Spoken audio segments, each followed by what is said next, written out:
Olá, meu nome é Fábio Irata, sou médico ortopedista especialista em pé e tornozelo e no vídeo de hoje falaremos sobre a ruptura do tendão de Aquiles, também conhecido como tendão calcâneo. Antes de continuarmos no vídeo, deixe seu like, ative as notificações, se inscreva no canal e bora pro vídeo.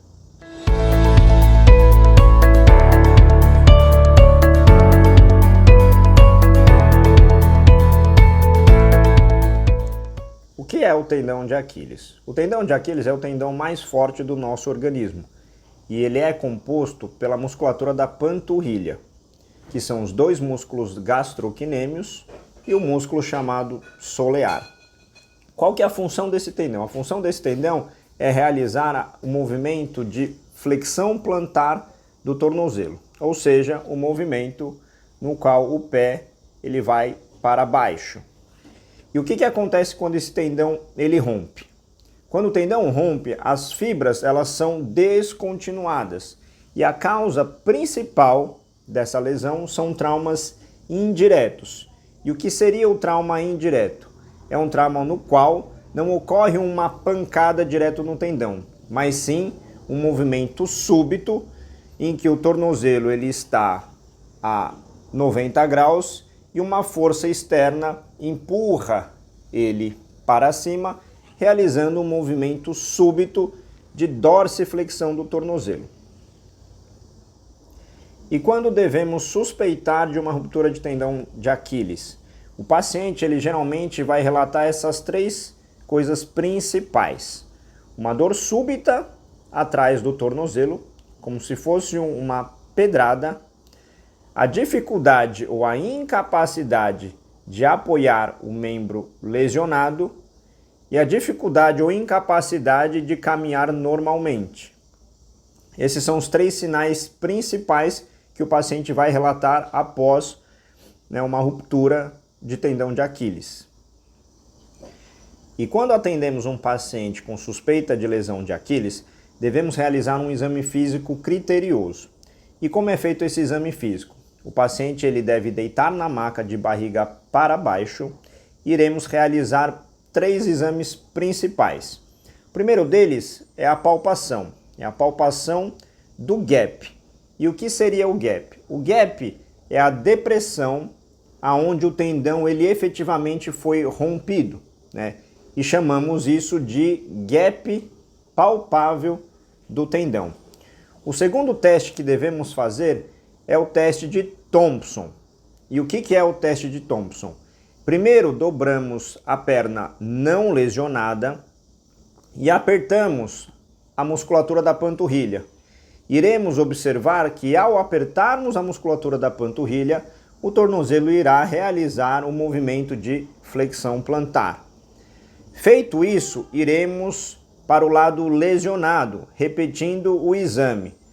Dobramos o joelho, apertamos a panturrilha do paciente, mas nesse caso, no lado lesionado, o tornozelo ele não irá se movimentar. E por fim, realizaremos o teste de Mathews. Como é que é feito esse exame físico? Eu peço para o paciente dobrar os dois joelhos e irei observar a posição em que o tornozelo se encontra. No lado não lesionado, o tornozelo relaxado ele assume uma posição em flexão plantar, ou seja, o tornozelo dobrado para baixo. No lado lesionado, você vai observar uma diferença. O tornozelo ele não vai estar na mesma postura, na mesma atitude de flexão plantar. Na suspeita de lesão de Aquiles, devemos confirmar o diagnóstico. E como fazemos isso? Através de dois exames, né? Não é necessário realizar os dois exames, mas pelo menos um deles é importante para confirmarmos o diagnóstico. O primeiro deles, e o melhor exame, que vai mostrar em detalhes a lesão, é a ressonância magnética do tornozelo. E o segundo exame é a ultrassonografia. Confirmado o diagnóstico, falarei agora sobre o tratamento dessa lesão. Podemos dividir o tratamento em dois grandes grupos. O tratamento conservador, no qual não é feito a cirurgia, e o tratamento cirúrgico. Para escolher qual caminho irei tomar, não basta só o laudo do exame e o exame físico. Diversos outros fatores devem ser levados em consideração. Quais fatores, por exemplo? A idade do paciente, o estilo de vida, a demanda do paciente, presença de outras doenças, como por exemplo, obesidade, doenças autoimunes, uso de medicamentos corticoide a longo prazo, tabagismo, diabetes. Essas situações, elas tendem a dificultar o processo de cicatrização de uma cirurgia. Portanto, tudo isso que foi mencionado deve ser levado em consideração também antes de ser tomado a decisão de qual tratamento iremos seguir. Falarei agora sobre o tratamento conservador. Como é feito o tratamento conservador? Ele é realizado através da imobilização, seja a imobilização gessada, com gesso, ou através de uso de órteses pré-moldadas, os famosos RoboFoots, ou também chamados de botas ortopédicas. Com essa imobilização, o tendão ele irá cicatrizar durante um período aproximado de 6 a 8 semanas. Qual que é a vantagem do tratamento conservador? Você não tem risco cirúrgico nenhum, pois obviamente não é realizado a cirurgia. Qual que é a desvantagem do tratamento? Ele é um tratamento no qual o risco de uma reruptura, uma nova lesão, é maior do que o tratamento cirúrgico. E uma segunda desvantagem do tratamento conservador é a menor previsibilidade de resultado, pois eu dependo de fatores que fogem ao meu controle, como por exemplo, a cicatrização tecidual individual do paciente e o comprometimento que esse paciente vai ter com as orientações dadas pelo cirurgião. Agora falarei um pouco sobre o tratamento cirúrgico da lesão do Aquiles. Quais são as vantagens e as desvantagens desse tratamento? A vantagem desse tratamento é que eu tenho uma maior previsibilidade de resultado. Por quê? Porque eu pego os dois cotos do tendão rompido e farei uma costura, uma sutura desse tendão. Logo, eu consigo garantir que o tendão irá cicatrizar no comprimento adequado. Uma outra vantagem do tratamento cirúrgico é a menor taxa de relesão, ou seja, a probabilidade do paciente lesionar esse mesmo tendão é menor quando operamos ele.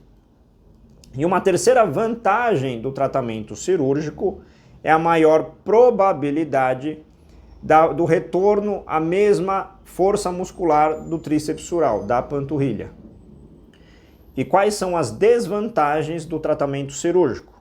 As desvantagens do tratamento cirúrgico são as complicações que podem ocorrer em qualquer tipo de cirurgia, como por exemplo, eventos de trombose, infecções pós-operatórias e as deiscências cirúrgicas, nos quais os pontos eles podem se romper dependendo da cicatrização inadequada de cada paciente. Falarei agora um pouco sobre o tempo da recuperação pós-lesão de Aquiles. Independente se o tratamento for feito de forma conservadora ou cirúrgica, é necessário que o paciente mantenha a imobilização por um período aproximado de 6 a 8 semanas. Além disso, o paciente vai precisar da reabilitação fisioterápica para retomar o ganho de massa muscular que ele vai perder durante o processo. Ou seja, é um processo gradual e lento para que o paciente retorne às suas atividades normalmente. Após aproximadamente o 6º mês, que o paciente começa a retomar as atividades de maiores impactos, como por exemplo atividade física, corrida e saltos. Ficaram com alguma dúvida? Escreva abaixo aqui nos comentários. Se você gosta de conteúdos éticos e informativos sobre ortopedia relacionada ao pé e tornozelo, se inscreva no canal, deixe seu like e ative as notificações. Muito obrigado pela sua atenção e até o próximo vídeo.